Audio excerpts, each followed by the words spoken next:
It's inevitable.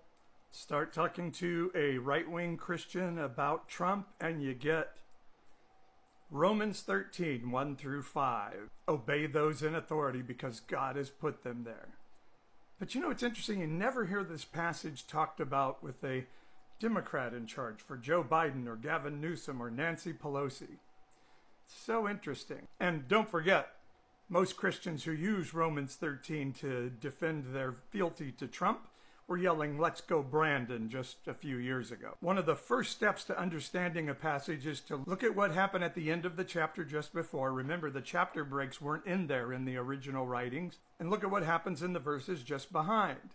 At the end of chapter 12, Paul is saying things like, "As much as it is in your hands to do so, be at peace with everyone." Or, "Don't take vengeance on people. No, instead, feed your enemy. If they're hungry, give them food." Do any of those things sound like Donald Trump and his administration? What comes after Romans 13, 1 through 5, Paul starts writing about how loving your neighbor is fulfilling the law.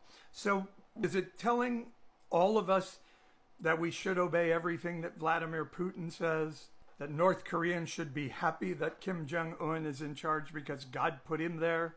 No, what is happening in Romans is a group of Jewish Christians are being oppressed. Not like Christians today who say they're oppressed if they only get 6 slices of the sushi roll.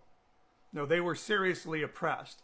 And Paul is giving instructions here of how to stay in the lane of what's important in the moment, which Paul thought was sharing the gospel.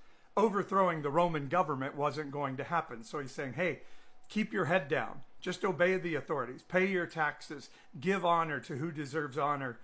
And this will keep you in good stead so you can take care of your neighbor.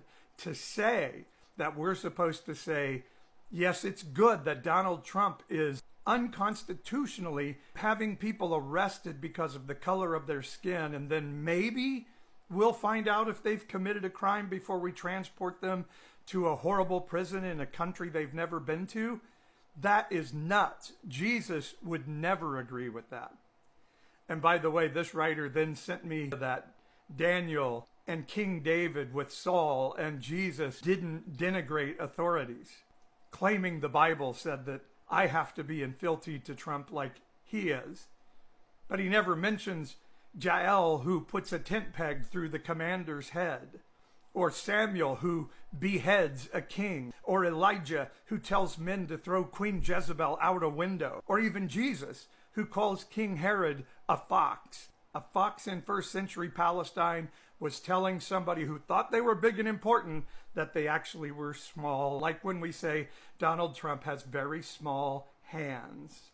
So do not let any Christian try to bully you with Romans 13, 1 through 5. In fact, don't let any Christian bully you with any part of the Bible, because most evangelical Christians I know really don't know what they're talking about when they use the Bible to condemn and claim they're following Christ.